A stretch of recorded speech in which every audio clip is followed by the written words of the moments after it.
Boa noite, Helenos e Helenas. Começando mais um RB Entrevista. E hoje é dia de ídolo.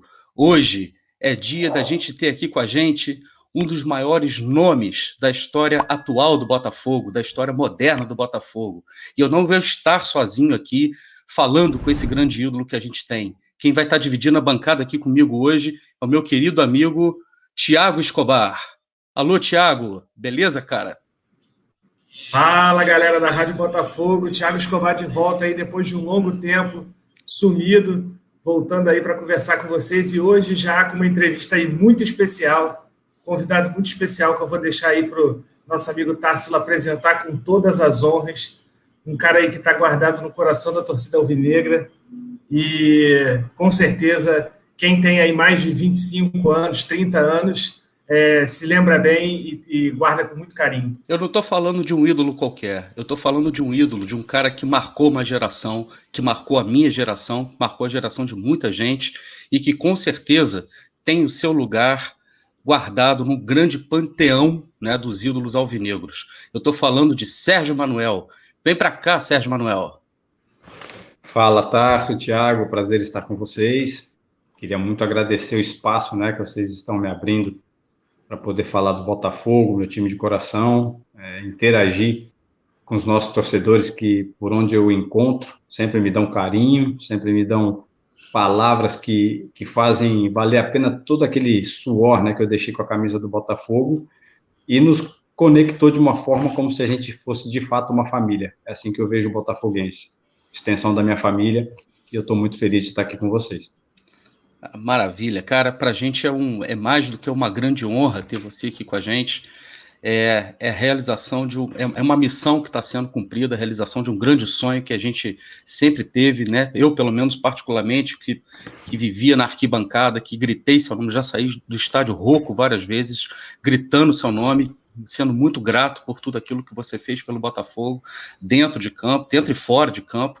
Hoje, poder conversar contigo aqui, poder estar podendo, a gente poder falar contigo aqui, é uma situação que nos deixa muito honrados. Eu tenho certeza que o sentimento da torcida alvinegra é justamente esse, tá ok? Já agradecendo, inclusive, a sua paciência, já agradecendo a sua generosidade, né, por estar aqui com a gente. Mais do que tudo isso que a gente está falando, eu sei que você faz tudo isso por amor ao Botafogo e por amor a todos os alvinegros. Eu queria te agradecer esse carinho, né, que vocês botafoguenses têm comigo e essa oportunidade de estar falando para a torcida botafoguense. Isso que eu falo sempre.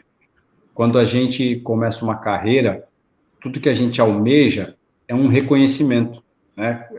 A gente joga futebol, e eu sempre falei isso para a torcida do Botafogo, a gente joga futebol porque a gente é louco por futebol, porque isso está no meu sangue. Eu posso ficar sem tomar café, que eu sou viciado em café, mas eu não fico sem jogar bola. Só que para isso acontecer, o gostoso é ter alguém lá vendo, e é o torcedor, né? Então, eu sempre adorei entrar em campo e olhar assim e falar, cara, a torcida do Botafogo tá aí. Aquilo me dava uma energia que eu já sempre tive, eu sempre, graças a Deus, nunca fui um jogador preguiçoso, mas quando eu olhava e falava, pô, a torcida do Botafogo tá aí, e às vezes era na fase mais difícil, quando o time estava precisando, não estava ganhando, não estava dando certo, o torcedor estava lá e falava, pô, cara, eu tenho que fazer valer a pena o ingresso desse cara, né? Porque se eu tô aqui dentro, tô sofrido, imagina esse cara que trabalhou, pegou um ônibus, tá aqui, de repente tá com fome, a gente tem que ganhar o jogo para pelo menos na hora do gol, o cara esquecer que tem fome, que tem cansaço, que tem trabalho, que tem que acordar cedo no outro dia. Então eu queria agradecer a vocês o espaço, de eu estar podendo falar isso para um monte de gente que eu sei que foi lá várias vezes no estádio, né, e me fez ser o Sérgio Manuel que eu sou. Eles me ajudaram sem saber, mas eu queria agradecer todas essas pessoas que foram ao estádio do Maracanã, ao Caio Martins, hoje ao Newton Santos, para ver o Botafogo, né, e que eles entendam, os torcedores, que nenhum clube é nada sem o torcedor, né? O clube só lá, a sede, precisa de torcida, é isso que faz a diferença, e a torcida do Botafogo sempre fez a diferença.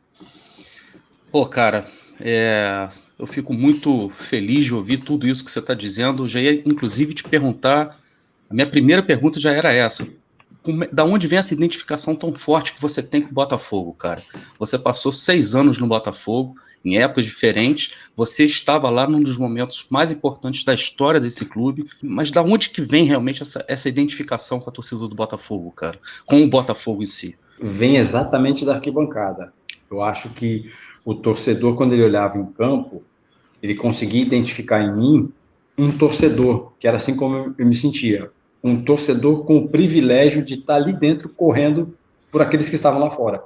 Então, isso me ajudava a correr mais, a me entregar mais. Eu várias vezes bati boca com amigos meus de time. Vamos, cara, é possível, dá, não se entrega, vamos, vem, ajuda. Pô, você estava dormindo, aquele negócio assim de me ajuda, porque futebol é coletivo, né? Não pode um desligar que o negócio desanda. E eu acho que o torcedor, ele sempre viu isso, esse esforço meu, essa luta, né, pela bola, pela camisa, e ele se identificou comigo. Então, eu acho que eu tinha, assim, a condição técnica, sempre, né, fiz gols, tinha uma bola parada, era um cara que tinha uma batida bonita na bola, e eu tô falando isso para você, assim, não é porque eu me acho, não, cara, é porque eu de tanto ouvir, de tanto ver isso, né, eu ouvi muito, pô, Sérgio, como é que você bate na bola? Então, quando eu parei de jogar, é que eu tive chance de ir vendo tanto material, eu falei, cara, é mesmo, cara, eu batia bonito na bola, né? Dentro de campo eu não tinha essa imagem. Então, hoje, quando eu consegui ver vídeos, jogos, reprise de jogo, cara, que legal. Então, o torcedor se viu em mim por isso, por ver um torcedor dentro de campo que ele conseguia identificar, cara, esse cara não é só um jogador, porque eu sempre fui botafoguense dentro de campo, cara, e transmitia isso para a torcida.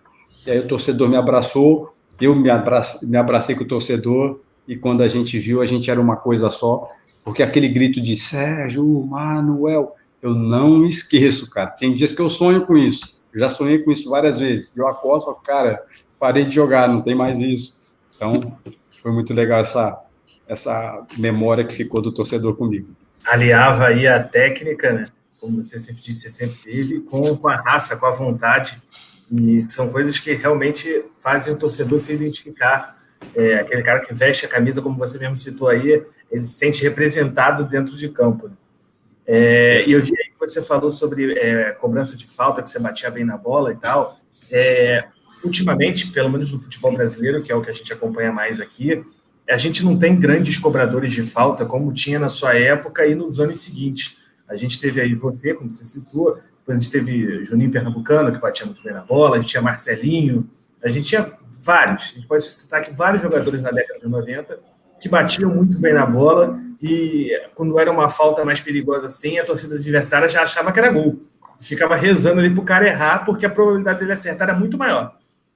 Hoje a gente não tem esses grandes batedores de falta. Na hora que rola aquela falta, tu fala, pô, esse cara pegar na bola, a gente sabe que vai ser um lance tudo. Normalmente a gente não acha que vai dar em nada.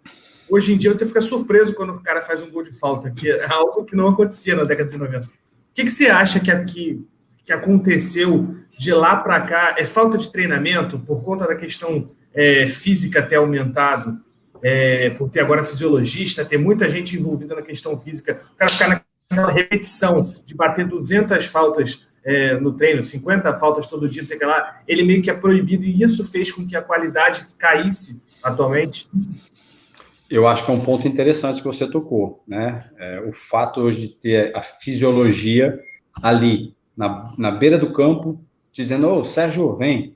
Aí vai lá, fura o teu dedo, tira um pinguinho de sangue, a análise ali já na hora, já te mostra, ó, índice de fadiga tá alto, tira o Sérgio. Cara, eu peguei a fase que a gente não tinha nada disso, a época que a gente não tinha nada disso, e peguei essa transição que te chamavam na beirada do campo, fura o dedo, sangue, Sérgio, vem. Falei, por quê? Não, o índice de fadiga está alto, o risco de você romper alguma coisa, de estourar alguma coisa é grande, vaza para o vestiário. Pô, eu querendo treinar. Entendeu? Então, isso pode, sim, ter influenciado nesse resultado, né? Eu acho que os jogadores, na minha época, tinham essa liberdade maior de falar, não, deixa comigo que eu garanto. E o preparador físico, às vezes, estava ali e falava, pô, Sérgio, te conheço, já treinamos isso, fizemos aquilo, segura para mim hoje, amanhã, beleza. Então, às vezes, a gente escutava um preparador físico, mas a gente não tinha um fisiologista ali com essa precisão para chegar e apontar para a gente. E deu certo da nossa maneira, porque a gente treinou muito. Eu sempre acompanhei muito o Neto, o Marcelinho Carioca, né? O próprio Juninho, que foi meu vizinho aí no Rio. e a gente sempre falava isso, era a exaustão, né? Você tem que ter o dom, mas você tem que ter a repetição, que é o que vai te aperfeiçoar. Eu cansei de fazer, ir embora para casa, botar um gelo no músculo adutor da perna esquerda e com uma faixa ali para poder chegar em casa e meu adutor tá sem dor. Mas eu sempre convivi com dor no meu adutor, de tanto eu bater escanteio, falta, pênalti, né? Que eram bolas paradas que decidiam jogos para o meu time e eu tinha que treinar. Então, eu chegava naquele dia, arrebentava de treinar, no outro dia, musculação, adutor, para fortalecer os adutores e não ter problema. Eu acho que essa falta de tempo em treinamento hoje, aliada à agenda, né, dos jogadores que hoje é muito cheia, o jogador ele deixou de ser só um jogador, né, muitos são até popstar, cara.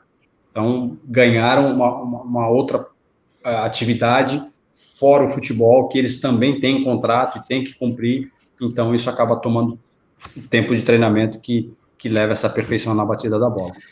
E uma coisa interessante que é o posicionamento que você tinha naquela época, né, cara? Eu tô pegando aqui em 95.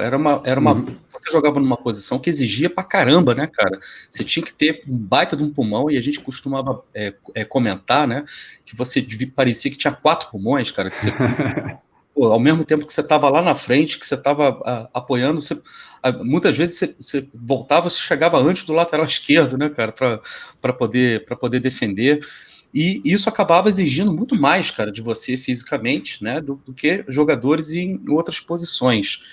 Qual a importância, na sua opinião, de você ter um elenco hoje que consiga suprir essa necessidade? Porque no ritmo que se corre hoje em dia, é impossível se manter 90%.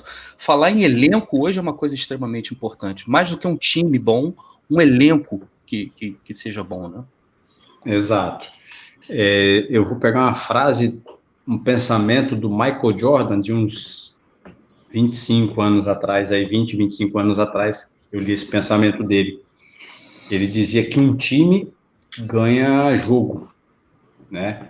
E um grupo, um elenco, ele ganha campeonatos. Então, a importância é essa. Você tem um time, eu tenho um time forte para ganhar esse jogo, beleza.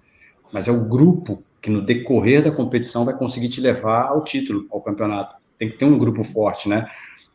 O Botafogo, em 95, ele tinha isso, ele não tinha só 11 jogadores titulares.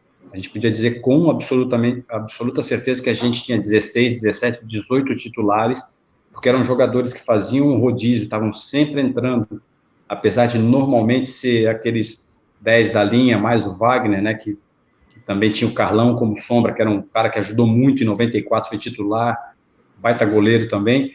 A gente tinha uma galera que estava ali no time B, que a gente nunca chamou de reserva, né? A gente sempre classificou o time A e o time B, porque tem que ter uma divisão.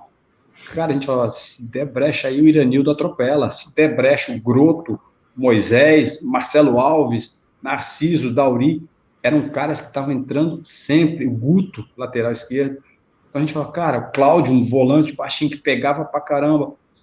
A gente fala assim, eu não vou sair. Eu cansei de falar com o Beto, cuidado, hein? O Beto, que foi, Sérgio? Eu falei, pô, Iranildo, meu irmão, se a gente der brecha, ele não vai entrar na frente, não, vai entrar aqui no meio. Imagina lá o Pantera com o Túlio e o Iranildo vindo por trás, balançando, do jeito que o Iranildo era levinho. Eu falei, meu irmão, se sobrar para alguém, vai sobrar para você. Aí o Negão abriu o olho e falou, não, para mim não, Sérgio. Pô, era muito legal isso, entendeu? Você ter uma sombra, saber que se você desse chance, o cara tomava da posição e depois ia ser difícil, né? A gente ouve muita história também, que naquela época tinha uma galera que, como vocês sempre estavam com salário atrasado, a gente sabe disso, tinha uma galera que cobrava mais a diretoria e tinha a galera, o Túlio, que ficava mais fora dessa cobrança, porque ele recebia do patrocinador, e aí rolava meio que 2 grupos ali dentro do elenco, por conta da galera que estava sem receber, cobrar que o Túlio ajudasse ali na cobrança à diretoria. Como é que era essa relação dentro do vestiário, que a gente viu o resultado dentro de campo, que isso não ia para campo, ou se ia, isso não aparecia para ninguém, porque vocês foram campeões, nós fomos campeões, mas como é que era nos bastidores ali essa relação? A galera, tipo, alguém chegava a se odiar, ou era só briga em torno ali do bem comum? Ou tinha gente que não se falava? Como é que era dentro do vestiário essa questão? Cara, nós tivemos altos boxes por causa de grana, né? Assim, com o Montenegro, ele chamou o Montenegro para reunião, seu Antônio Rodrigues, Edson Santana, fechar o vestiário. Cara, e a gente, porrada, quando eu digo assim, porrada, a gente daqui, jogador cobrando, eles dali falando, poxa, mas esse jogo, a gente teve, graças a Deus, uma relação muito saudável de vestiário, muito franca, muito olho no olho. Não tinha a trairagem, que é você estar falando pelas costas, por detrás, não. Se eu tinha um problema com o Túlio, porque ele tinha o salário dele lá pago, eu chamava o Túlio e falava assim, Túlio, como é que é? Tu tá recebendo metade do teu salário, e eu só quero que você entenda uma coisa, o artilheiro do time, o cara que faz o gol, o cara que tem a mídia é você. Se você abre a boca para cobrar, a tua força é uma, a nossa é outra. Tu é a estrela da companhia, cara. O nosso esquema é para você fazer gol. Você não tá fazendo? Tô. Então, cara, ajuda a gente, abre a boca quando os homens vierem aqui no vestiário, esquece para centroavante, dá um carrinho no presidente, tem que pagar a rapaziada. Só que a personalidade do Túlio não era essa. Não é que ele fazia aquilo de maldade. Eu conheci um Túlio e os outros jogadores que tiveram naquele elenco, que de repente vocês não conheçam, né? Que era o Túlio por trás da câmera. Então, o Túlio, ele sempre foi de ficar mais com a molecada. O Túlio nunca reclamou de nenhum problema do clube. O Túlio, qualquer coisa para ele estava bom. Esse foi o ruim do Túlio. Ele não encampar com a gente, né, de tomar a frente. Peraí, tá errado isso aqui, presidente. Tá errado isso aqui, Edson Santana, sabe? Diretor de futebol, essas coisas. Ele queria assim, não, vai lá, eu tô com vocês, ó, pode colocar meu nome que eu tô junto com vocês, mas ele não tinha aquela personalidade de frente da câmera, ele não tinha no vestiário para ajudar a gente a cobrar. Então, todo mundo fala assim, pô, o Sérgio Manuel e o Gotardo eram panelinha. Não, a gente não tinha. A panela que a gente tinha era panela de 50 pessoas que fazia o vestiário, roupeiros, massagistas, porque, cara, em meio a tanta dificuldade assim, a gente conseguiu, uma época, criar um fundo, que nós jogadores a gente se ajudava, né? Nisso aí eu tenho que falar, ó, Donizete, Gonçalves, Gotardo, que já eram um pouco mais rodados, né? E tinham um caixa, tinham uma retaguarda, eles cansaram de botar a mão no bolso e ajudar a gente financeiramente, né? E aí saiu o salário, todo mundo tinha um controle, com Gotardo, com Gonçalves. Olha, um exemplo, o Sérgio está me devendo 1.000, o Iranildo me deve 500, o Beto 300, e a gente recebia, ó, quanto eu devo? Tanto, ia pagando. E a gente foi criando um fundo, que a gente acabou ajudando gente que precisava de remédio, gente que precisava de comida, e a gente, numa baita dificuldade, como eu já relatei para vocês, do Botafogo, ele não ter condição, às vezes, para comprar uma água, um Gatorade, faltar um esparadrapo. E aí a gente tem que pedir de um dirigente, o dirigente ia, comprava. Chegou uma época que a gente tinha fundo até para isso, se fosse necessário, mas nunca chegou, porque sempre, eu gosto de ressaltar que Antônio Rodrigues foi um cara que botou a mão no bolso, eu posso falar isso para vocês que eu vi. Ele era diretor de futebol, ou vice-presidente, eu não estou lembrado, e ele punha a mão no bolso e falava assim, quanto está faltando? Vai lá, toma. E mandava comprar, do dinheiro dele. Esse eu posso falar para vocês, eu tenho o maior respeito por ele, porque foi um cara que punha a cara, não se escondia. Cansei de ir na fábrica dele cobrar coisas que era do Botafogo. E ele estava na fábrica dele, onde era o trabalho dele, não tinha nada a ver com o Botafogo, mas eu tinha tanta abertura com ele, né, ele me considerava tanto que ele me recebia, me ouvia, e muitas vezes me ajudou ali. Quando meu primeiro filho foi nascer em 94, minha esposa ficou grávida, chegou uma época que eu falei, seu Antônio, eu não ganhei dinheiro até hoje no futebol, e eu tô aqui com a minha esposa grávida, olha o tamanho da barriga dela, e eu não tenho mais o que fazer agora, tenho que pedir pro senhor. Minha esposa olhou para ele e falou assim, seu Antônio, eu tô grávida, eu me alimento por mim e pelo meu filho, se o senhor abrir a minha despensa, a gente não tem o que comer amanhã. Seu Antônio estava recebendo dinheiro, ele deu um azar, acabou de chegar um boy que trabalhava para ele, um pacote de dinheiro, ele olhou para minha cara e falou, pega aí, meu filho, conta, vê quanto tem, depois a gente se acerta. E eu peguei aquele dinheiro, saí dali com a minha esposa e fui pro mercado, fui no Carrefour, fazer compra, porque de fato eu não tinha. Isso foi em 94, antes de ser campeão brasileiro. Então, essas pessoas, eu conto essas histórias porque eu vivi uma fase ainda romântica do futebol, onde a gente fazia as coisas pelo coração, por amor mesmo, pelo prazer de estar ali. E esse sofrimento todo, essa amizade toda que eu acabei construindo fora de campo, né, com dirigentes como esses, quando eu entrava em campo também, eu não podia esquecer que aquele cara matou a fome da minha mulher, do filho que estava na barriga dela. Então, isso eu falo, o jogador, ele tem direito de cobrar tudo, mas a partir do momento que ele entrou em campo, irmão, aí eu também cobro o jogador. Falo, ó, agora é o seguinte, esquece as cobranças, agora é hora de você cobrar você mesmo. Honra essa camisa que está aí no teu peito, porque tem não sei quantas mil pessoas aqui no estádio, tem não sei quantos milhões aí te assistindo pela TV e sofrendo por isso, é a hora de você chamar a responsa para você. Na hora que tiver que cobrar lá fora, a gente vai cobrar, mas agora aqui dentro a cobrança é com a gente. E isso do Túlio, né, da gente se cobrar em vestiário e tal, aconteceu, nunca houve inimizade, nunca houve briga de querer sair na porrada. A nossa briga, que a gente diz, a nossa discussão, era brigar por melhores condições para o grupo, para o clube, que os dirigentes se comprometessem com a gente, né? E colocasse o Botafogo aonde ele merecia. Graças a Deus, deu resultado, porque o grupo de jogadores era muito bom, roupeiro, massagista, segurança, os caras blindavam o vestiário para a gente, né? Com o falecido Antônio Clemente, que era nosso gerente de futebol, e a gente tinha uma tranquilidade ali dentro, de mesmo com muita escassez de algumas coisas, a gente ter alegria, a gente ter ânimo, sempre ter um para dar uma palavra e falar, olha, vamos que as coisas vão melhorar, e a gente foi devagarinho construindo uma amizade, que quando a gente viu, deu liga, e aí ficou difícil segurar, viu? Só para fechar esse assunto de salário, rapidinho, Tarso, eu já queria que você me respondesse para a gente, quantos meses você chegou a ficar sem receber no Botafogo?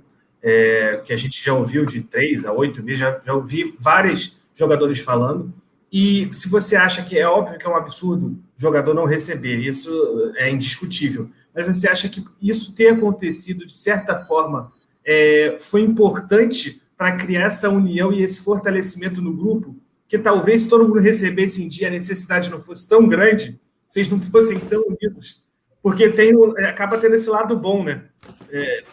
Pela necessidade, as pessoas acabam se unindo. Você acha que isso acabou também por um motivo errado sendo um ingrediente importante? Eu já escutei isso, vocês também, agora vocês vão ver que isso realmente é verdade, cara. Há coisas que só acontecem com o Botafogo. Então, eu acho que esse sofrimento todo que a gente passou, toda essa dificuldade, serviu para unir, para fazer com que a gente se juntasse e lutasse ainda mais pelo objetivo. Eu acho que se, de repente, não fosse tanta dificuldade, não existiria aquela amizade, aquela ajuda, aquele companheirismo, e a gente, de repente, acabasse em algum momento desfocando, né? Eu acho que o principal foi o Paulo Autuori ter sido nosso treinador naquele momento para juntar todas aquelas peças, né? E fazer cada um entender a sua importância, fazer entender que mesmo fora do time titular naquele jogo, naquele momento, ele continuava sendo importante, que quando ele entrasse, ele tinha que entrar e fazer a parte dele, ou até melhorar, porque quando você faz uma substituição, nem sempre significa que o que está saindo está mal. Não, de repente ele cansou, e já não está conseguindo render o que pode.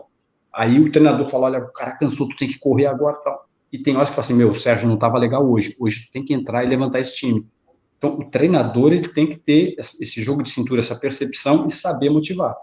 Eu acho que a dificuldade com o Paulo Autuori sendo comandante daquele grupo de homens fantásticos, que são meus irmãos, eu falo isso, né, porque a gente se fala até hoje como se fosse ontem, né, que a gente esteve junto, eu acho que foi fundamental para o Botafogo ser campeão brasileiro em 95.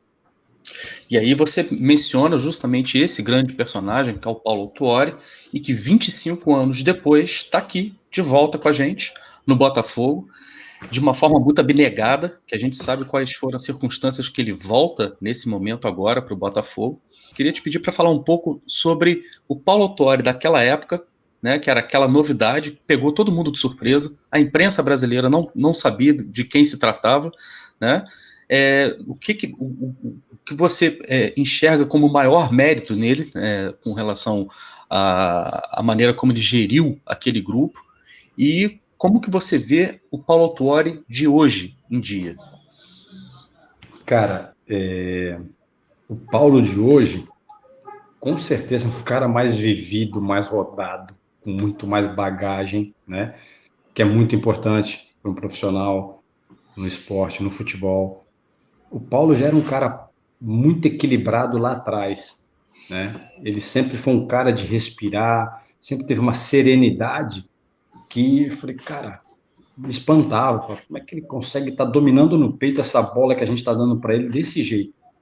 Então, o apelido do Paulo de Rei Leão que a gente colocou nele era por isso, porque, cara, parecia que ele controlava toda a situação. Não tinha onde tu pegar o cara, tu queria pegar ele por aqui, por ali, num aperto, e ele estava sempre equilibrado. Eu poucas vezes vi o Paulo bravo, e quando ele ficava bravo, ele fazia um negócio assim no peito, como se ele estivesse puxando para ele, sem deixar que aquilo te atingisse de uma maneira negativa. Então, acho que o fato do Paulo ter sido esse cara assim, sempre tão focado em cada jogador dele, sabe, dar atenção para todos de uma maneira igual. Você imagina um Iranildo que está subindo, ser tratado igual um Wilson Gotardo, quando está falando, tem a mesma atenção, o mesmo espaço, aquilo faz muito bem. E por um outro lado, mostra para o Gotardo, fala assim, Gotardo, tu é capitão, tu é mais experiente, tu é mais rodado, mas tu também depende daquele garoto, sabe? Então, isso eu aprendi muito com o Paulo Autuori, de como você, dentro de um grupo, está se comportando, a importância de você estar trazendo aquele que até você tem menos afinidade para o teu lado, fala, cara, deixa eu tentar olhar um pouco por esse cara aqui, porque de repente quem não está dando chance para ele sou eu, se achegar a mim, né? Porque a gente tem o costume de se fechar no nosso mundinho, bom, vou fazer a minha. No Botafogo de 95 não tinha isso, eu vou fazer a minha, não, vou fazer a nossa, que é a nossa, cara. É um esporte coletivo, um esporte que a gente precisa um do outro, cansei de chegar perto, se cuida, entendeu? Pô, Moisés, pô, tu precisa baixar um pouquinho de peso, tá? Pô, parece que você parece estar um pouco pesado. A gente se cobrava. Pô, Serginho, cara, vai para casa descansar, essa coisa. Então, a gente sempre foi assim, sabe? O fato da gente ter um comando como ele nos colocou numa condição de repente, a gente estar se policiando. E eu acho que hoje eu gostaria de ter esse prazer, de estar com o Paulo e desfrutar, né, desse tanto de experiências que ele viveu depois que a gente trabalhou junto, porque se ele era bom, cara, agora ele ficou ótimo, né? Aproveitando que você estava falando do o Autuori também veio de Portugal, como Tássilo bem disse, desconhecido da grande mídia, desconhecido do público brasileiro, veio sob uma certa suspeita de quem é esse técnico que o Botafogo está trazendo e tal. Assim como agora a gente teve um rival aí que trouxe um português e que chegou aqui, segundo a imprensa e até outros torcedores, fez um excelente trabalho e agora acabou de ir embora e tal, meio que revolucionou o futebol brasileiro, que é a palavra que estão usando, de revolucionou, porque ele trouxe algumas atualidades que na Europa ele via e que aqui a gente não via muito no Brasil. Você consegue traçar um paralelo? O Paulo Autuori também foi esse cara em 95 que trouxe novidades para o grupo do Botafogo, e qual a importância dele ter trazido, se é que trouxe nessas novidades, ele foi tão importante assim, o fato dele estar vindo da Europa naquele momento com essas novidades, ou não? O time realmente era muito bom, e se fosse talvez um outro técnico aqui brasileiro, o trabalho seria parecido? Cara, Thiago, é uma pergunta assim bem difícil de responder, porque se você puxa para um lado, você desvaloriza se você puxa para o outro. Então, eu acho que o ideal mesmo, que eu entendo, é que foi um casamento perfeito, né? Porque como o Paulo Autuori, eu escutei isso pela primeira vez da boca do próprio Paulo Autuori. O treinador, ele pode ser bom, ter boas ideias, um bom plano de jogo, mas se os jogadores não acreditarem, não fizerem por onde, né, não abraçarem a ideia dele, ele não vai conseguir fazer o time jogar. Eu tenho que acreditar no meu treinador, naquilo que ele está me pedindo, taticamente ser obediente para que esse esquema possa funcionar e dar uma chance na prática de ver como isso funciona. É aí que eu acho que o jogador tem que desarmar, né? Porque muitas vezes acontece, pô, o cara quer que eu faça isso, pô, o cara tá me pedindo aquilo, ele é teu comandante, cara. Dentro de uma hierarquia, o treinador ele tá acima do jogador. Mas, pô, tem cara que olha e fala, como é que eu vou falar pro Túlio um cara que faz gol que ele tem que ir lá marcar. Né? De repente, eu já trabalhei com treinadores que eles não tinham, né, essa forma de agir. Ele não falava diretamente com o cara que era a estrela da companhia. Ele chegava, Sérgio, tu que tem mais amizade com o Túlio, vai lá e me dá uma força com isso. Eu pegava o auxiliar, eu pegava o preparador, alguém que fosse mais próximo. Eu não consigo entender isso, eu sendo um treinador, sabendo que o jogador ele é ídolo, ele é artilheiro, ele é o que for, ele é capitão, mas ele é meu comandado. Dentro da hierarquia, eu estou acima. Não que eu seja mais, mas tem que ter ordem, senão vira bagunça. Né? Então, eu acho que quando o Paulo chegou e conseguiu, dentro de uma linguagem muito simples, mostrar para a gente a importância da gente, a importância dele, dentro daquilo que ele queria, que era o mesmo objetivo que a gente, de ser campeão. Aí falar, pessoal, eu só preciso que vocês me deem uma chance de mostrar o meu trabalho para vocês, porque vocês não conhecem. Ele falou, eu tenho que ser muito sincero, alguns de vocês eu também não conheço, mas eu acho que é isso que vai nos levar tão longe. O fato da gente, de certa forma, ser desconhecido para a maioria, pode surpreender. Só que para a gente surpreender, a gente tem que estar bem preparado. E para a gente estar bem preparado, a gente tem que treinar como deve treinar, para que a gente possa enfrentar tudo que aparecer pela frente. E foi o que aconteceu. A gente foi para o campo dentro de uma linguagem que a gente viu um treinador, ele sair de dentro da hierarquia, onde ele está acima, e vir para o nosso meio. E com isso ganhar a nossa simpatia, a nossa confiança. Aí todo mundo, pô, meu, o cara merece uma chance, né, meu? Pô, o cara estava fora, o cara tem... O Gotardo já conhecia ele, Portugal, o Gotardo tinha vindo da Ilha da Madeira, exatamente assim, falou, Sérgio, eu conheço ele e ele é um baita de um cara. Cara, a gente tem que fazer essa ideia funcionar. Conto contigo. Falei, pô, beleza. Aí é aquele negócio, você fala com um, o outro fala com o outro, e assim vai. Pum, pum. Quando a gente viu, a gente contaminou o grupo de uma maneira positiva. O Paulo pedia, a gente corria. O Paulo pedia, a gente marcava. O Paulo pedia, a gente recuava. E quando eu vi, cara, eu falei, cara, a ideia desse cara de jogo ela é muito boa, porque até então era incomum a gente ir marcar lá em cima. Todo time que queria fazer alguma pressão, dava uma pressãozinha e recuava. Botafogo, cansamos, falou assim, pessoal, contra quem é? O Atlético Mineiro aqui no Maracanã, vão marcar os caras lá em cima, porque a defesa dos caras, isso, aquele, 15 minutos os caras não vão jogar, irmão. 15 minutos nós vamos dar aquele calor neles que eles não vão respirar. Só vão sair da defesa chutando essa bola. Beleza? Beleza. Agora, e para tu fazer o Túlio marcar, irmão, como é que você faz? O Túlio, o cara ele não gostava. O Túlio, eu brinco com ele hoje, falo, Túlio, tu tá mais forte hoje do que quando tu jogava comigo, cara. Tu tá forte pra caramba, o que tu tá fazendo? O Túlio, naquela época, ele treinava, mas o negócio dele era treinar para fazer gol. Ele não queria saber de marcação, de correr atrás de ninguém. Tanto que na final do Brasileiro de 95, eu falo, tudo que ele economizou no campeonato, ele correu na final de 95.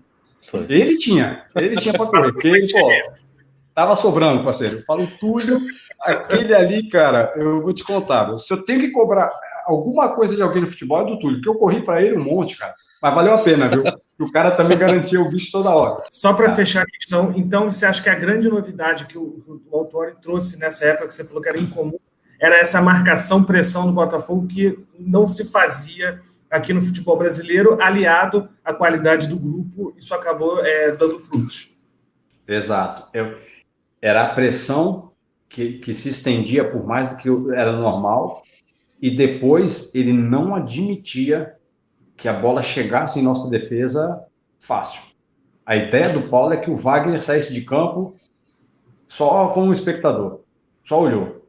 Na cabeça do Paulo, o Wagner era para entrar em campo, ficar orientando a gente e tomar um cafezinho.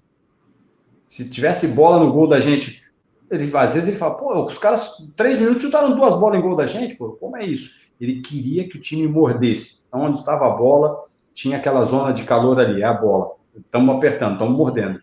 E atrás o Wagner respira. Então a gente tinha essa ideia de jogo, de dependendo do adversário que a gente enfrentava, campo, nosso momento, hoje é 15 minutos de sufoco nos caras lá, os caras não vão jogar. E se os caras conseguissem envolver, a gente trazia uma linha para trás e começava a morder ali.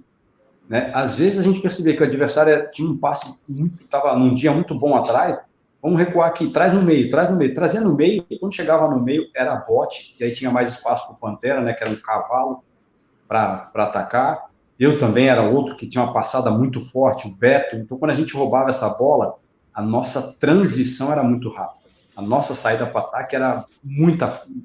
Eu falo, cara, 3 cavalos, eu, Beto e Donizete, éramos, assim, fisicamente muito bem dotados. A gente treinava durante a semana competindo com o outro na parte física. Falava, hoje eu vou ganhar, hoje eu vou chegar na frente. Então, isso nos dava uma condição de jogar muito boa, e o Botafogo, graças a Deus, naquele ano, conseguiu ter esse diferencial, que é uma coisa moderna, e a gente já tinha isso há 20 e poucos anos atrás aí, né? Eu ia te perguntar justamente isso, porque o Autuori, quando ele volta para o Botafogo agora, em 2020, na apresentação dele, ele fala que o futebol brasileiro nos últimos anos ficou quase que completamente isolado de tudo que estava acontecendo no mundo, né? E isso ocasiona, na verdade, uma defasagem técnica e tática grande, né? Para o futebol que é jogado aqui, muito em virtude por causa do calendário, que é um calendário insano, né? De você jogar de 3 em 3 dias, de 3 ou 4 dias, e a gente perde, né, esse contato com tudo aquilo que está acontecendo nos principais campeonatos, né, do mundo. Qual seria as mudanças que você percebe hoje em dia, que você está do lado de fora, né, cara? Você está de fora das 4 linhas, né? Qual é as principais mudanças táticas que você percebe hoje em dia na maneira que se joga futebol, que se jogava lá em 95 e que se joga aqui hoje em dia? Tarso, eu acho que a velocidade no futebol, né, a força no futebol, ela ganhou uma proporção muito diferente da minha época. A gente é taxado como a última geração que jogou um futebol mais clássico, mais vistoso, mais bonito, mais técnico, e hoje é um futebol muito físico, muito rápido, muito dinâmico, né? Então, eu acho que a grande diferença que eu vejo da minha época para hoje é isso. Entrou muita ciência, entrou muito suporte alimentar, né? Traduzido isso em barra de cereal, aminoácidos, todas essas coisas, até na recuperação do atleta hoje, tem muita coisa que se usa e não usava na minha época, né? A gente era basicamente massagem e a banheira de gelo. Hoje isso já ainda é usado, mas tem muito mais coisas para recuperar, né? Acelerar esse processo de recuperação do atleta.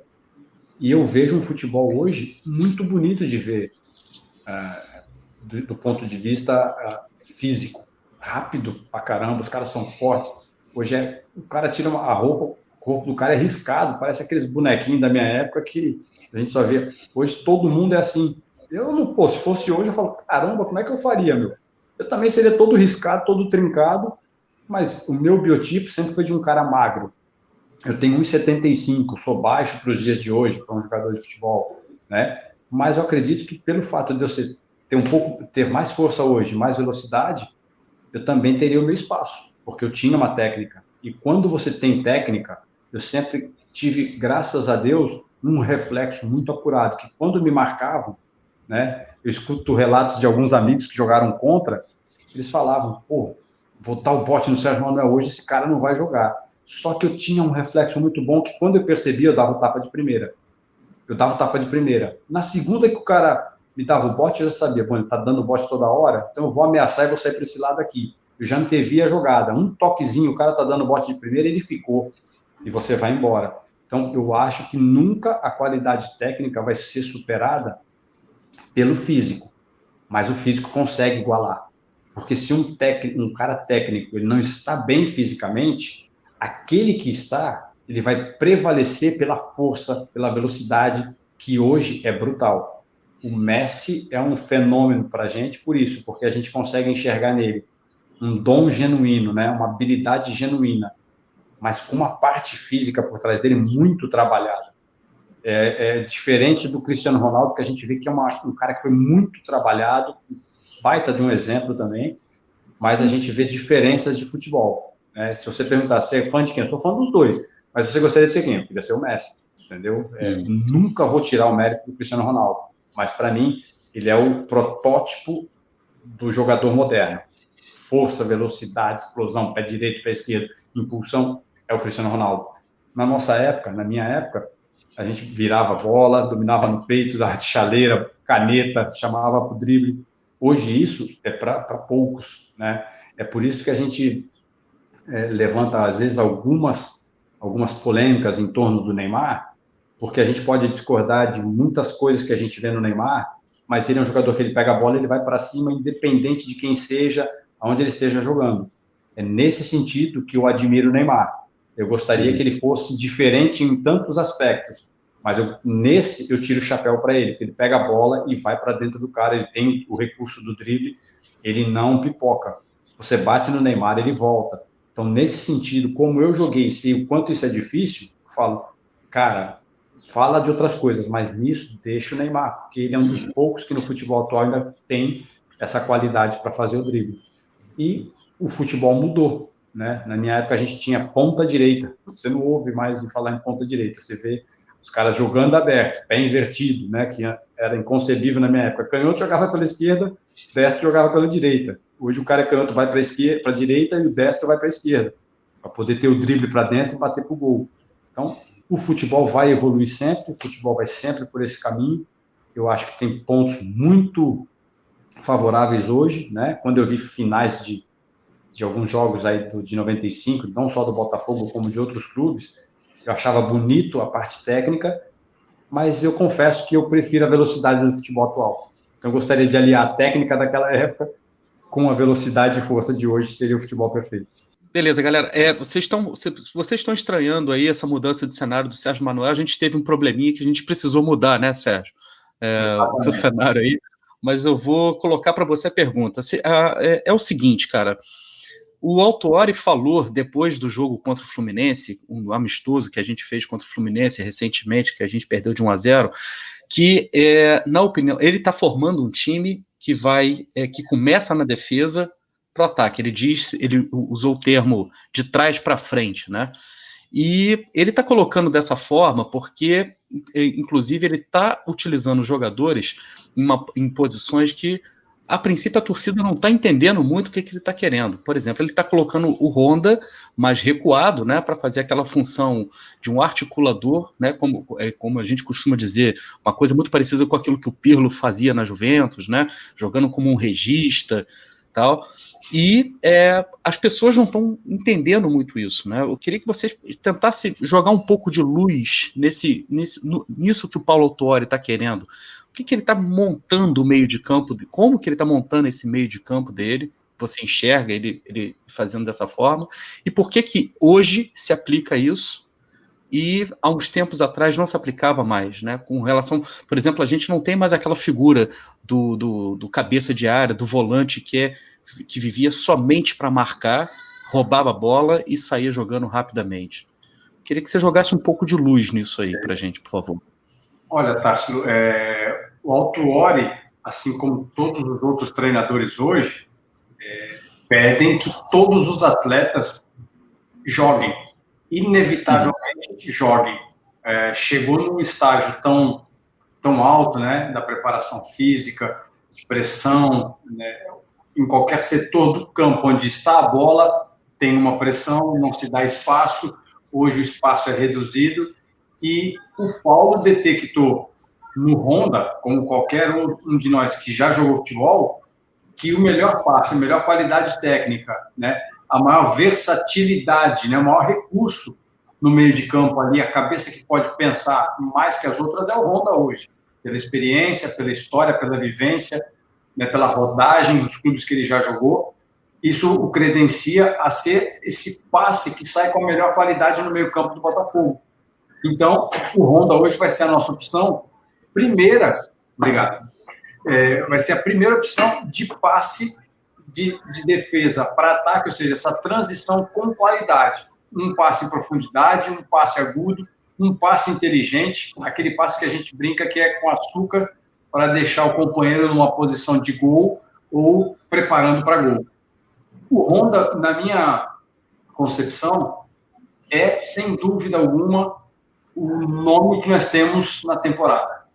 Com todo respeito aos outros jogadores que estão no elenco, não que são menos ou que o Honda seja mais, mas por tudo isso que eu disse, no contexto, ele pode sim hoje ser o capitão da equipe, ele pode sim ser o jogador hoje que, pela responsabilidade que está sendo dada a ele, ajudar ele nessa adaptação. A gente tem que deixar isso claro também, né? E culturalmente ele vai precisar de muita ajuda para que ele seja ali o mais rápido possível inserido na história do Botafogo, que ele mergulhe profundamente e entenda o tamanho, a grandeza do clube e se sinta à vontade com isso, porque é fundamental a adaptação de um atleta como ele se sentir o mais rápido possível em casa, porque ele tem muito a acrescentar ao grupo. Ele pode ser o jogador que põe as costas para o torcedor bater, cobrar, imprensa e proteger os mais jovens, e esse jovem também ter o tempo necessário para amadurecer e render tudo que pode. Sem dúvida, o Autuori tem muita bagagem para isso, né? Tem muito conhecimento do que eu estou falando, até mais do que eu, para fazer o Honda e todo o Botafogo hoje jogar de acordo com o que a gente quer. O número 5, que pegava a bola e jogava para o cara mais próximo dele, esse cara está com os dias contados. Ele tem que ter uma marcação forte, mas tem que saber jogar. Hoje a gente vai jogar assim. A tônica é que até o goleiro do time jogue com os pés, porque quando falta espaço, você joga no goleiro e consegue respirar, né? Então, acredito que o Botafogo, com um Honda de número 5, seria muito bom. Não que ele fosse o marcador ou roubador de bola, mas ele também sabe fazer, né? E os outros jogadores de meio de campo, quando fazem a pressão, isso se torna mais fácil de roubar a bola em qualquer setor do campo. E futebol se joga num espaço muito reduzido hoje, né, cara? Cada vez menos, na compactação. São 30 metros de faixa, né, no máximo. Né? Exatamente. É isso que é algo que a gente acompanhava antes só na Europa, que a gente olhava alguns países, hoje a gente vê que é uma tendência, porque os jogadores ficaram mais rápidos, ficaram mais fortes e chegam muito mais rápido na bola. Então, é questão de você estar bem treinado, né, trabalhar essa bola 1, 2 toques, 1, 2 toques. O ideal mesmo no setor de meio campo hoje é você jogar com 2 toques, não tem mais espaço. À medida que o jogo se desenvolve, que você consegue um drible, aí começa o efeito dominó, né? Sai 1, 2 passos, você consegue organizar e concatenar melhor as jogadas. Então, o Honda vai ser fundamental para a gente nessa temporada, não tem dúvida.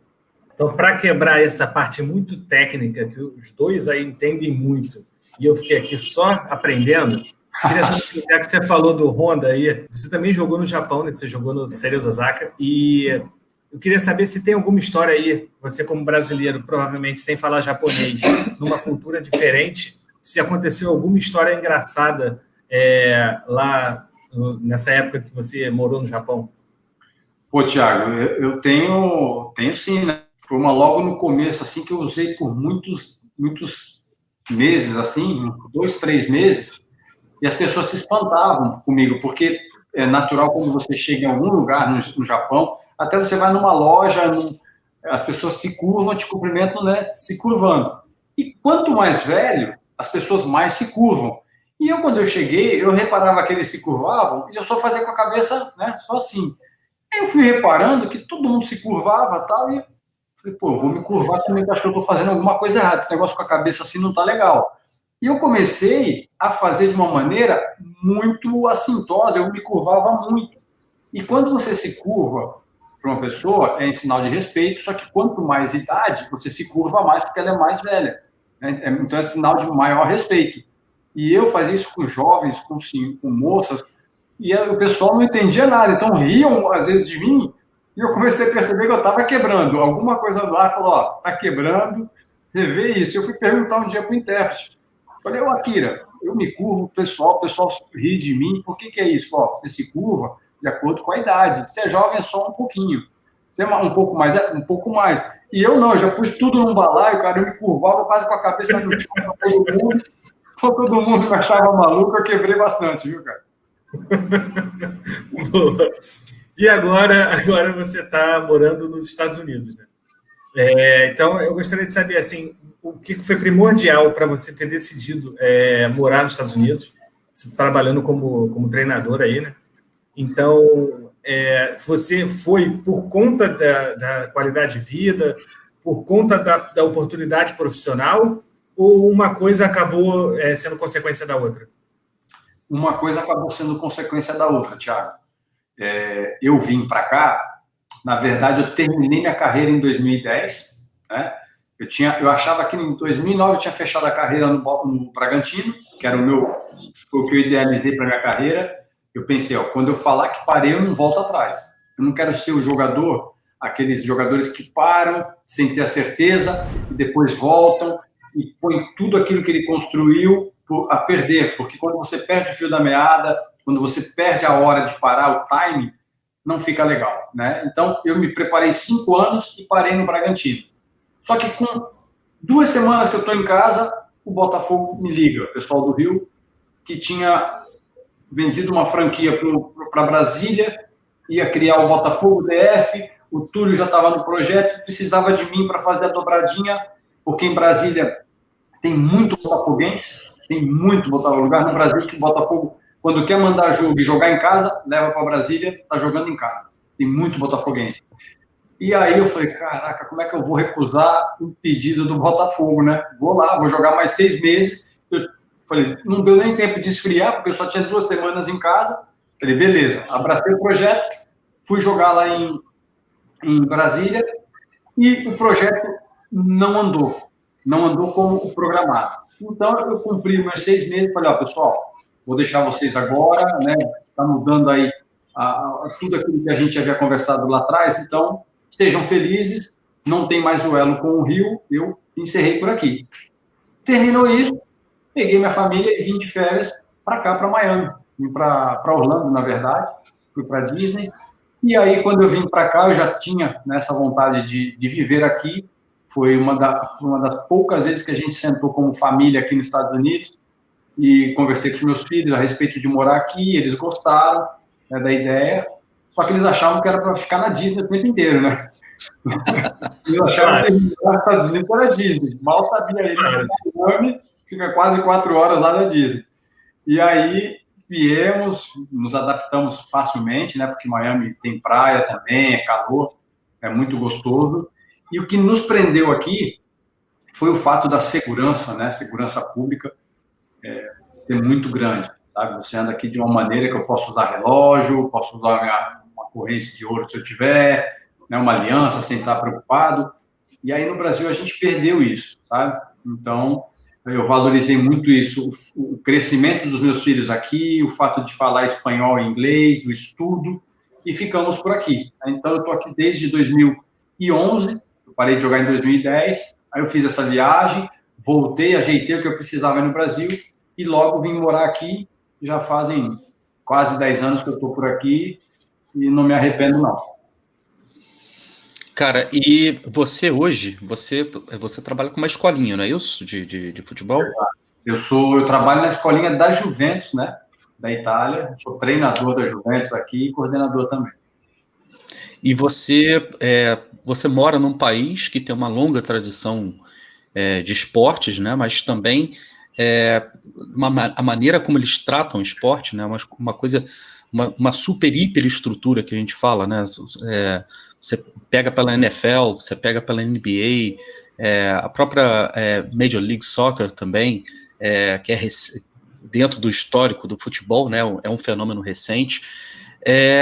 Se a gente olhar para o Brasil, a gente vai ver que, embora o esporte aqui no Brasil, o futebol, né, o nosso esporte aqui no Brasil tenha muito mais tempo, a gente ainda se encontra anos-luz em termos de organização e a maneira como os clubes também são organizados.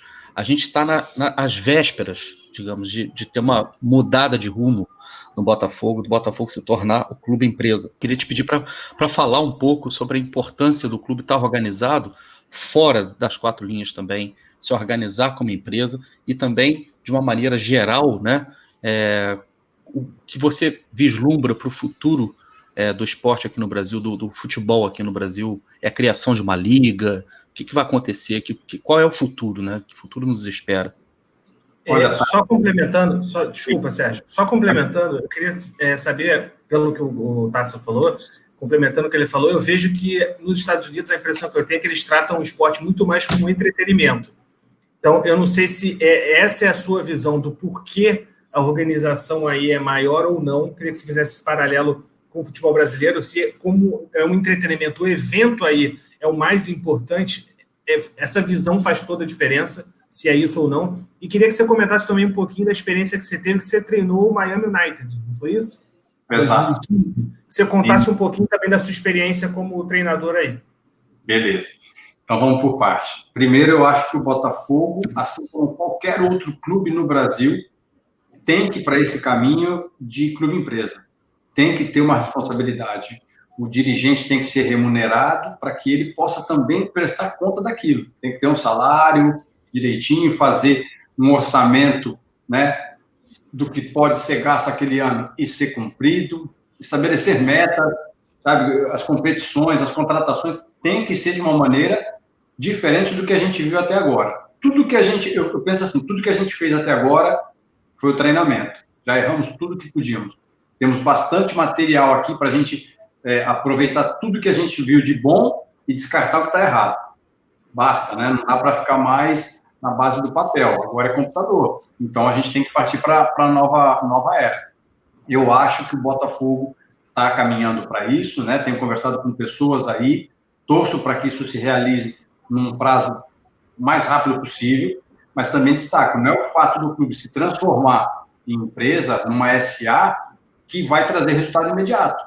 Não, isso é o primeiro passo. Depois é o torcedor também se envolver. Eu sempre digo ao torcedor, não adianta você ser torcedor na vitória. Aí é mole, aí é fácil. O São Paulo teve uma geração fantástica nos anos 90, que conquistou muito, né, de ter Palmeiras.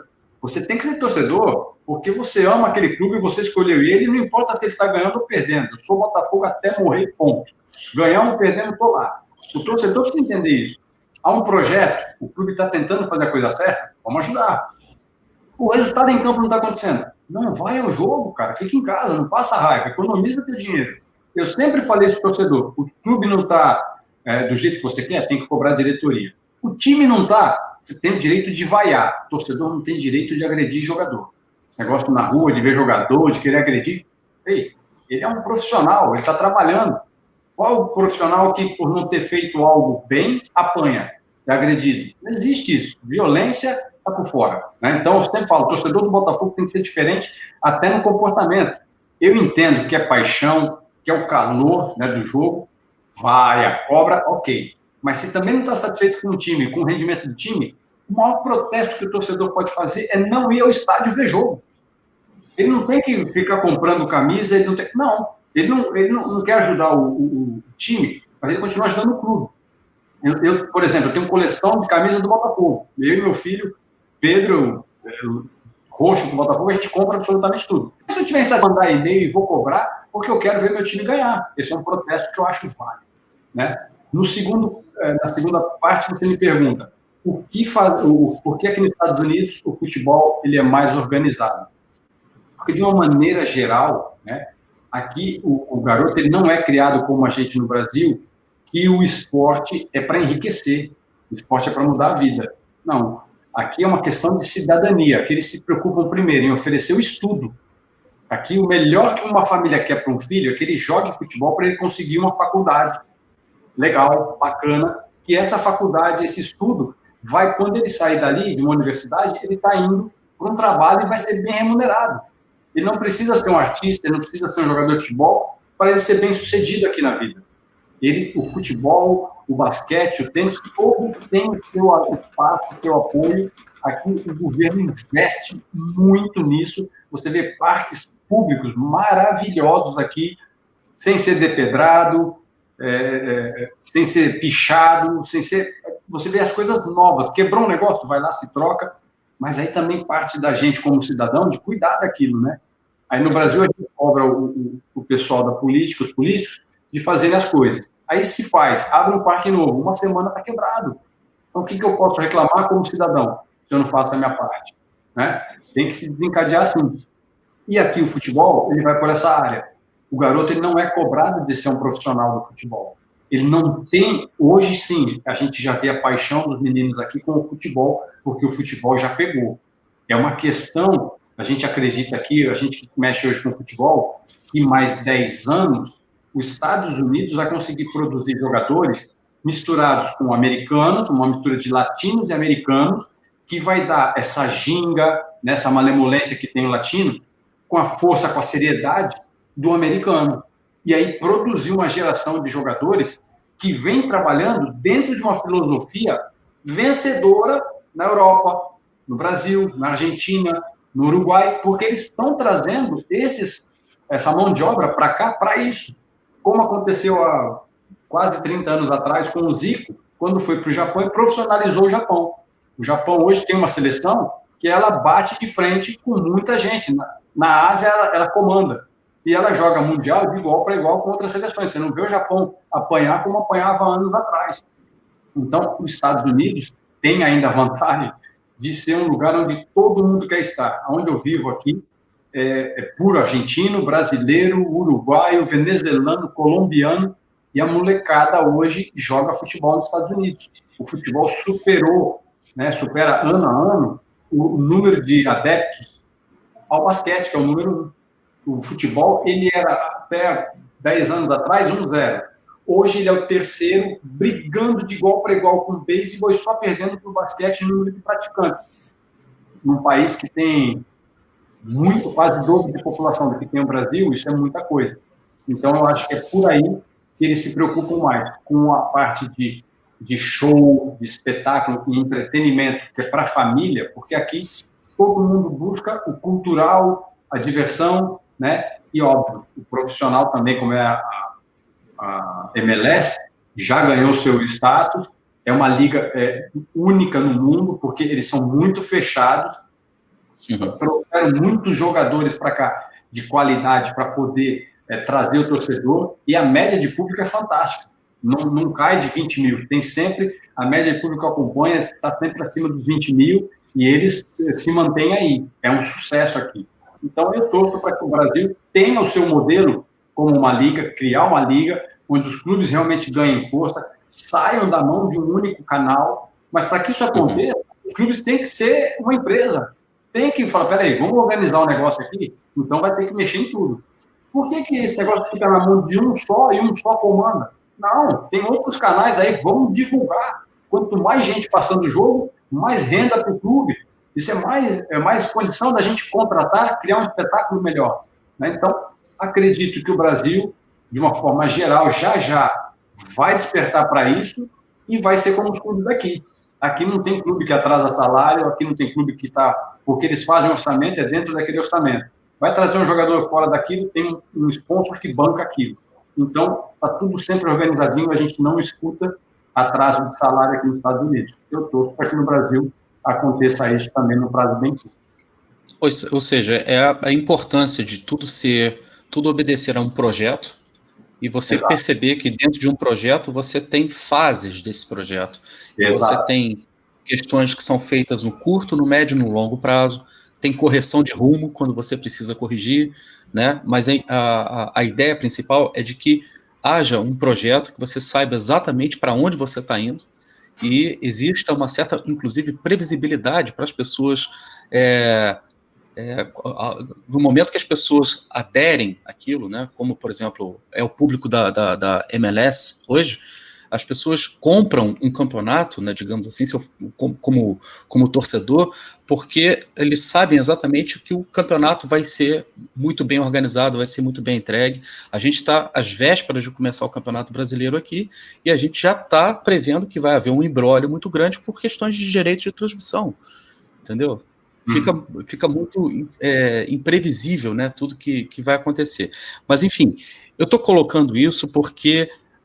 como a gente está falando de clubes virar empresa, SA e tal, você considera que a sua passagem pelo Botafogo chegou ao fim, que você hoje é somente um torcedor? Botafogo SA, a gente não vai talvez ter o prazer de ter Sérgio Manuel jogando junto com a gente? É uma coisa que a gente torce muito, mas o Botafogo te seduziria nesse ponto, cara? Tássilo, eu tive várias lives algum tempo atrás, né? E sempre chegava essa pergunta para mim. Eu acho muito difícil eu dizer um não para o Botafogo. É muito difícil dizer um não para o Botafogo. Eu só diria um não para o Botafogo se eu fosse para dentro do clube sem ter a chance de fazer aquilo que eu sempre fiz, que é ver o interesse para o Botafogo, o interesse do Botafogo. Eu sempre fui um jogador taxado como sindicalista, porque eu sempre fui um jogador de brigar pelos meus direitos, porque eu sabia que quando eu também ia para dentro de campo, eu entregava meus 100%. Então eu pensava, eu estou sendo profissional de fazer minha parte, eu quero que sejam comigo. Eu acho que a relação tem que ser assim. Eu te entrego 100%, você me entrega 100%. Isso é em tudo. Quando você me coloca dessa maneira, eu digo, Botafogo é minha casa, Botafogo é minha família. Eu não tenho como recusar um convite do Botafogo, se o Botafogo falar, precisamos que você venha para cá amanhã trabalhar aqui com a gente. Eu já disse isso, eu me vejo numa função entre comissão técnica, jogadores, diretoria. Né? Pelo fato de eu ter vestido essa camisa, ter feito parte de um time que teve uma conquista que poucos podem falar dela. E a gente ter o carinho e o respeito do torcedor, eu poderia ser, de repente, uma imagem que o torcedor olhasse e falasse, espera aí, tem um de nós ali. Nós nos vemos representados por esse cara. Eu não posso querer me achar mais do que foi Roberto Dinamite, do que foi Zico, que são o maior nome do Vasco, Roberto Dinamite, o maior nome do Flamengo. E eu achar que como o Sérgio Manuel vão chegar no Botafogo, as coisas vão acontecer. Eu tenho que saber o que esperam de mim. Vão dar liberdade para eu ver o que está certo e dar continuidade, o que está errado, a gente descartar e buscar uma outra solução. Ok, eu quero caminhar sempre com erros e acertos, mas quando eu perceber, erramos, o erro foi esse aqui, descartamos e vamos fazer o melhor para o Botafogo. Um grupo de trabalho. Agora, usar minha imagem como um ex-atleta, que eu ralei 6 anos para construir, e de repente eu estava lá só como uma carinha, o Sérgio Manuel está aqui com a gente, mas eu não tenho de fato poder para fazer e mudar nada, aí eu não aceitaria, entendeu? Mas se me derem autonomia de, olha, entre a comissão, jogadores, vestiário, isso é o que eu mais gostaria de poder ajudar. Tá dentro do meu clube de coração, trabalhando com o que eu gosto, que é futebol, e voltar para a minha casa, com certeza, o Botafogo me chama e fala, Sérgio, você tem autonomia para trabalhar aqui, vem para cá, é só mandar a passagem que eu estou chegando. Escobar, quer fazer mais alguma pergunta aí, cara? Não, eu queria só que ele comentasse aí que a gente acabou fazendo um monte de perguntas junto, dificultou aí o Sérgio. Só que ele contasse aí um pouquinho a experiência dele, que ele acabou comentando como treinador do Miami United. Verdade. Então, o Miami United foi uma experiência legal. Uma experiência legal, porque eu tinha acabado de começar como treinador aqui, da base, e aí um amigo soube do Miami United que eles estavam buscando um treinador. E um amigo falou comigo, Sérgio, você falou para mim que eu sei que você queria dar uma respirada no futebol, mas, poxa, tem um time aqui, eu ouvi falar e tal, e ele me sondou. Aí eu não fui muito convincente, ele falou, eu acho que se eu chegar no presidente e apresentar o Sérgio, ele vai acabar cedendo e vai voltar para o futebol. Aí, na verdade, foram 2 amigos, fizeram esse meio campo com o presidente do Miami United. Eu tinha, na época, eu vim para cá, eu montei uma companhia, eu estava na minha empresa, e quando eu vi, eles estavam chegando lá com o presidente do Miami United, eu falei, o que está acontecendo? Os caras, é o presidente do Miami United, o cara é italiano, já viu você na internet, o cara quer te levar para treinar o time. Aí eu falei, mas eu não conheço o cara, não conheço nada da estrutura. Enfim, marquei um dia e fui lá conhecer. E aí, né, o futebol tá na veia, tá no sangue. Quando eu vi aquela rapaziada treinando, já me deu vontade de botar a chuteira e ir lá jogar bola com os caras. E aí eu falei, tá bom, vou aceitar o desafio. Treinei o Miami United uma temporada, né, que foi em 2015. Foi um trabalho muito bacana. Eu consegui deixar montado a base para 2016. Tanto que depois disso, o Adriano teve aqui, né, no clube, e eu até cheguei a falar com o empresário dele na época, que me pediu alguma coisa assim, para saber como é que era. Eu expliquei, deixei ele bem à vontade, bem à parte de como era o campeonato, só que eu entendia que o Adriano, naquela ocasião, ele era muito maior do que o Miami United, né? Porque o Imperador, como ele era conhecido, vir nos Estados Unidos e não jogar a MLS, eu falei, tá? Assim, o Adriano está aqui e o Miami United está aqui. O Adriano tem que estar na MLS, que aí eles vão estar de igual para igual. O Adriano na MLS, ele vai topar jogadores como tem aqui, Ibrahimovic, né? Na época o Pirlo mesmo estava aqui, Davi Vilas, enfim, uma pancada de jogadores que jogavam nesse nível.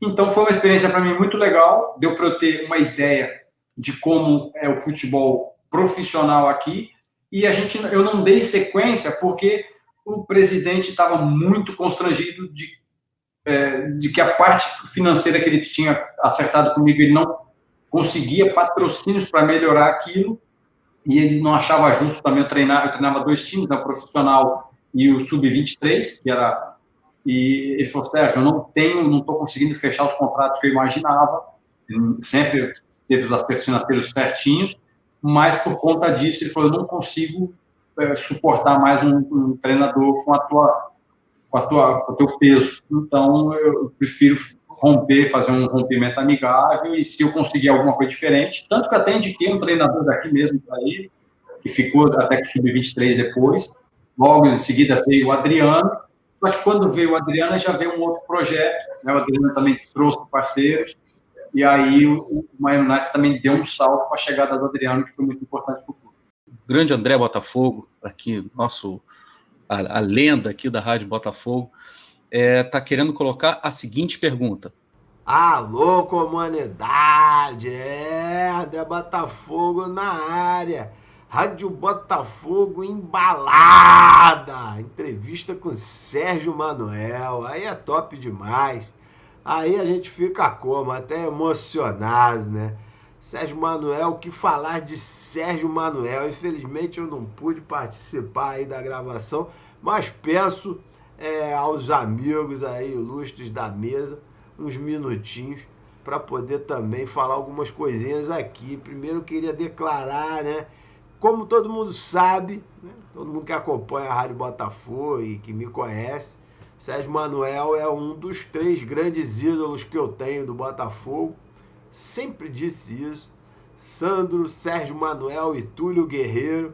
Aliás, tá aí para quem quiser ver. Alô, editor, sapeca aí que eu provo que eu falo, compadre. Manda brasa. O escudo na porta é para deixar bem claro que aqui mora uma família botafoguense.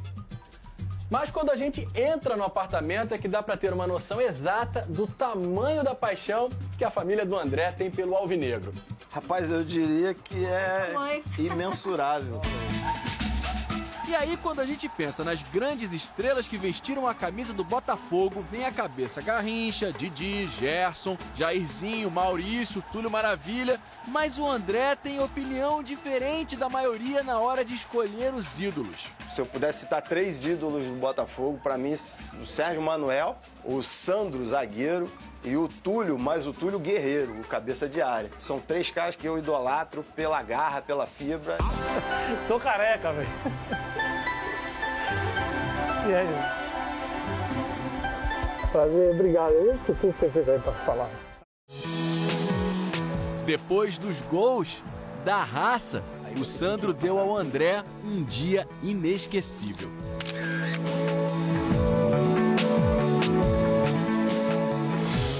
Viu aí? Só trago verdades. Essa entrevista ela foi feita no finalzinho de 2013, né?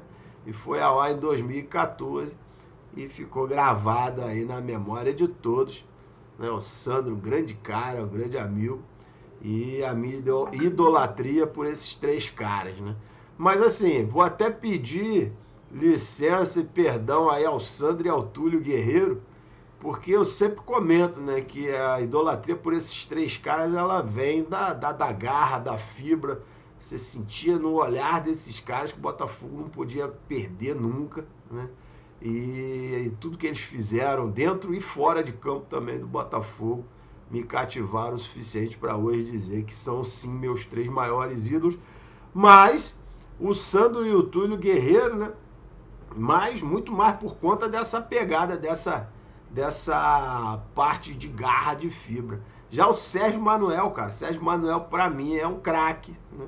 Sérgio Manuel para mim, eu vou até falar aqui, muita gente discorda de mim, mas não tem problema. Sérgio Manuel é o melhor jogador que eu vi jogar o melhor jogador que eu vi atuando com a camisa do Botafogo. Então é uma honra tê-lo aqui na Rádio Botafogo, uma honra, uma satisfação realmente. Espero que a gente tenha outras oportunidades e que eu possa participar também da mesa, né? Mas com certeza estou sendo muito bem representado. E aí eu queria deixar então uma pergunta para o Sérgio Manuel, né? Primeiro agradecer por tudo que ele fez pelo Botafogo, sem palavras, um grande ídolo mesmo, né? E a pergunta que eu queria deixar é o seguinte: em 2004, Botafogo, uma água miserável, a gente tinha retornado da Série B em 2003, e 2004 um time fraco, e pô, a gente foi até o final do ano se arrastando para conseguir permanecer na primeira divisão. No último jogo lá, jogo contra o Atlético Paranaense, enfim, mas não é disso que eu quero falar. Mas em 2004 o Sérgio Manuel jogava pelo Figueirense, né? Ainda arrebentava pelo Figueirense, era o principal jogador do Figueirense. E teve um jogo Botafogo e Figueirense que foi no Caio Martins. Eu era local do Caio Martins, não faltava nunca, estava em todos os jogos, né? E uma coisa que poucas vezes eu vi na minha vida, né? O time do Figueirense entrou em campo, o time do Botafogo entrou em campo, e a torcida do Botafogo, à época, ela cantava, né? Hoje até parou um pouco de fazer isso, mas ela entoava aí o nome de cada jogador, né? Jogador por jogador do Botafogo. E os dois times em campo, naquela preparação antes do jogo começar, né? Antes da bola rolar, e a torcida lá cantando o nome daquelas ínguas, um monte de... Meu Deus do céu, agora nem de lembrar, né? E também o Mauro Galvão, ele estreava como treinador naquele jogo, né? O jogo foi 1-1, me lembro bem, gol de Luizão de pênalti no final do primeiro tempo. E logo no comecinho do segundo tempo o Figueirense empatou. A torcida do Botafogo, ela entoou o nome de todos os jogadores, né? Ao final ela cantou Mauro Galvão, Mauro Galvão, Mauro Galvão, me lembro como se fosse hoje.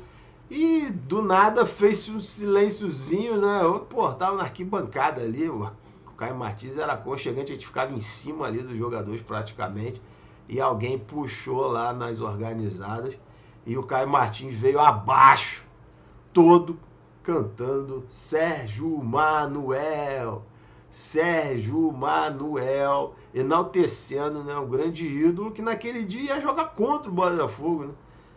Tava com a camisa do Figueirense. E eu lembro que o Sérgio Manuel, ele olha, e aí na época ele regia, na época nos anos 90, quando o Botafogo foi campeão brasileiro, então, torcida em massa cantando o nome dele, ele regia, né, a torcida.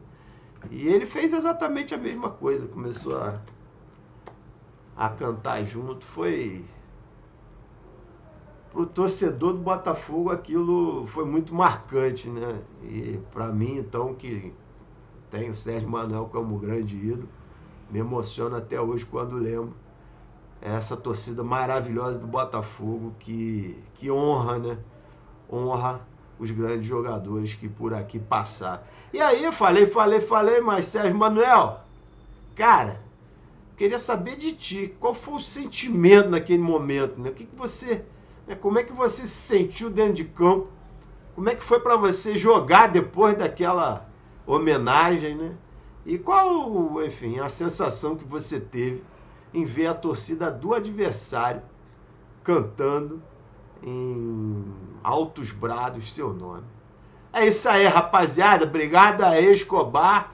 Valeu. Valeu, Társilo. Sérgio Manuel, você mora no coração da gente. Isso não vai mudar nunca. Obrigado a tudo. E vamos lá. Vamos que vamos. Cara, é que vocês não conseguem me ver pelo computador, mas eu tô aqui arrepiado, cara. Tô arrepiado porque eu lembro disso como se fosse hoje. Foi uma das situações assim, mais emocionantes que eu vivi na minha carreira. Porque eu tava naquele jogo, o Figueirense jogou de branco e o Botafogo de preto e branco. E eu, quando eu cheguei no estádio, eu já fui assim, desci do ônibus, a torcida do Botafogo já veio em mim. Quando viu o ônibus do Figueirense, a torcida do Botafogo veio direto em mim, porque eu tinha mania. toda a minha carreira eu viajei ao lado do motorista, ali na frente. Não podia não ter aquele banquinho, eu vinha na escada, não importa. Eu sempre fui ali. E os torcedores, quando viam o ônibus, que me reconheciam, pô, Sérgio Manuel, foi aquele monte de gente atrás do ônibus, eu desci do ônibus, eu me sentia jogador do Botafogo.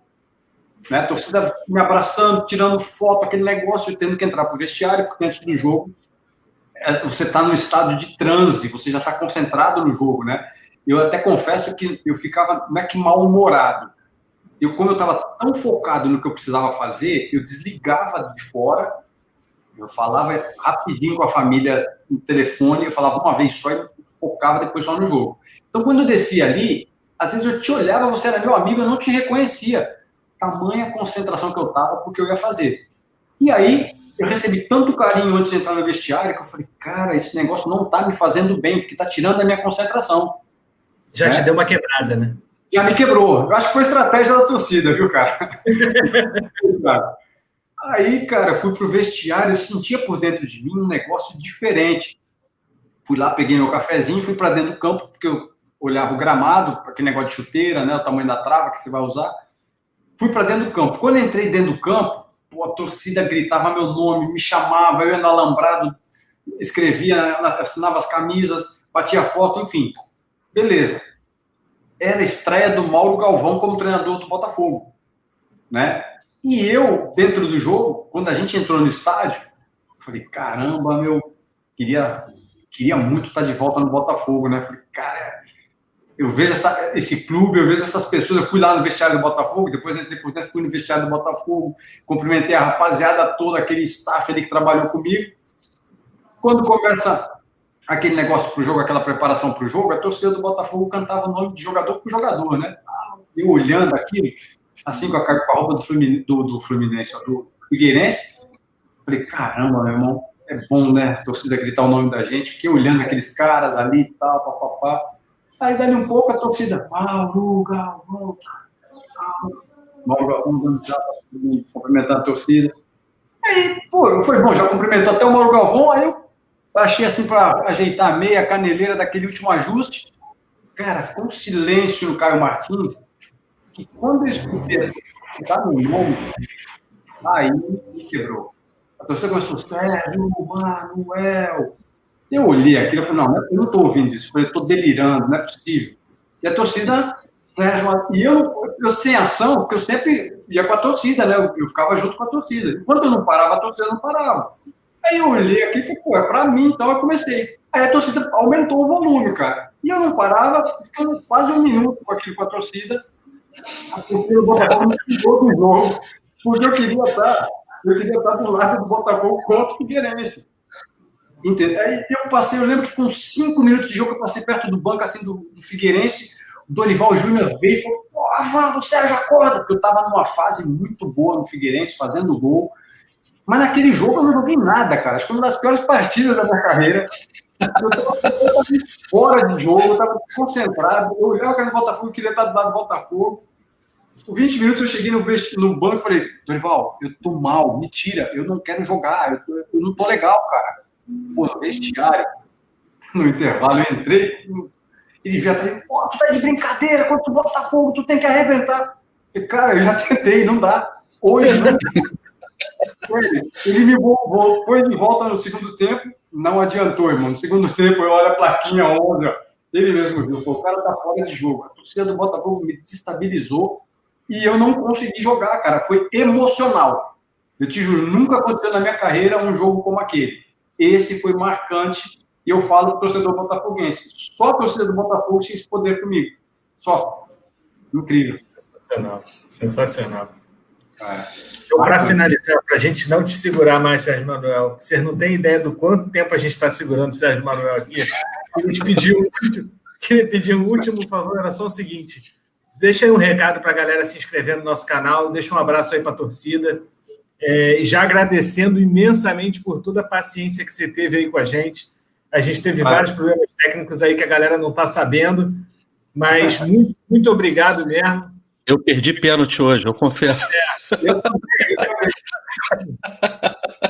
Mas cada dia mais ídolo. Muito, muito obrigado mesmo.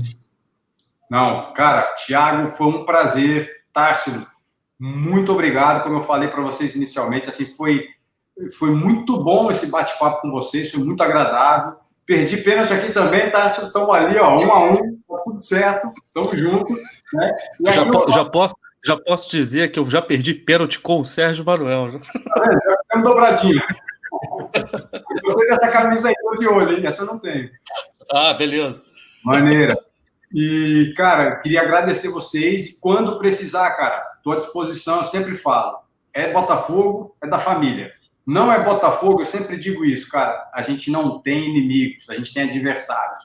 Eu tenho aí no meu Instagram, no meu Facebook, flamenguista, vascaíno, corintiano, fluminense, tricolor. O pessoal sempre me trata com muito respeito, porque eu tento divulgar, né, isso, que o esporte, ele é um escape da marginalidade, me tirou, com certeza, das drogas, né, porque me deu uma meta na vida, sabe? Então, assim, encare os teus adversários como adversários e não como inimigos. É isso que eu peço, que a torcida do Botafogo ela seja diferente, que a gente não entre nessa pilha de ir para estádio, querer briga com ninguém, de querer bater em jogador do próprio time, que o torcedor botafoguense, ele se identifique, não é só com aquele jogador que não está bem, mas é com essa camisa que a gente tanto ama. Eu vejo essa estrela aí no peito aí do Tássio, cara, eu quero uma camisa dessa igual. Já vi aí como é que é, eu falei, já vou comprar uma, eu vou buscar isso daí, cara, já vi que é da capa, vou pesquisar com meu filho, nós vamos conseguir. Então é isso, que o torcedor, ele seja o clube, o Botafogo. Eu, Sérgio Manuel, eu passei, o Túlio passou, né? A gente está no coração de vocês, está na história do clube, mas hoje a gente tem que apoiar o cara que está aí. Não é viver da gente de 95, não. É não esquecer da gente, porque a gente é a história do clube, é verdade, é isso aí, né? Quem esquece os seus passados, o seu passado não vai ter um futuro. Então, valoriza os caras que estão aí, meu. Não vamos ser como a maioria, não, de torcer só na vitória. Eu sou Botafogo, é na derrota. Na derrota é que eu preciso dar força para o time melhorar. Quando estiver ganhando, tá tudo bem, deixa os caras lá, meu. Nem se preocupa. Agora tá ruim, vamos ajudar, meu. Vamos fazer a pressão para o time melhorar, vamos dar moral para os caras, que é isso que a gente precisa. Obrigado de coração, pessoal. Obrigado, sucesso para vocês com o canal aí. Tamo junto sempre. Valeu? A gente aqui não tem palavras para te agradecer, cara. Cada vez ídolo é assim. Ídolo sempre surpreende a gente. Se eu pudesse estar aqui com milhares de pessoas gritando seu nome aqui agora, você pode ter certeza que a gente já está gritando aqui, Sérgio Manuel, do mesmo jeito que a gente sempre fez, chegando rouco na segunda-feira, naquela época na escola e hoje em dia no trabalho, mas a gente grita o seu nome da mesma forma, você pode ter certeza, ídolo é sempre ídolo e sempre será.